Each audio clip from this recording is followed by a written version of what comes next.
এই জগৎটা হচ্ছে কান্নার জগৎ। আমাদের জন্ম কিভাবে হয়? কান্না করতে করতে জন্ম হয়। যে জন্ম দেয় তাকেও কান্না করতে হয়, আর যে জন্ম নেয় তাকেও কান্না করতে হয়। যদি কান্না না করে ডাক্তাররা খুব চিন্তিত হয়ে পড়ে, কেন কান্না করছে না। যদি ছেলে বা সন্তান কান্না না করে তাহলে বুঝতে হবে কোনো অসুবিধা হচ্ছে। তাই কান্না করাটা হচ্ছে স্বাভাবিক স্থিতি। আর যখন মৃত্যু হয় তখনও কান্না। জন্মের সময় কান্না, মৃত্যুর সময় কান্না, আর সারা জীবন তো দেখতেই পাচ্ছেন কান্নাই কান্না। তাই আমাদের এই কান্না বন্ধ করতে গেলে আমাদেরকে ভগবানের জন্য কান্না করতে হবে। সেই শিক্ষায় চৈতন্য মহাপ্রভু দিয়েছেন।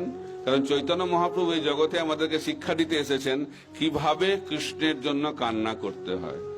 কান্না তো বন্ধ হবে না, কান্নাটাকে ভগবানের সেবায় লাগাতে হবে। এটা বাহ্যিক কোনো সহজিয়া কান্না নয়, এটা হচ্ছে হৃদয়ের কান্না, ভগবানের বিরহে যে কান্না।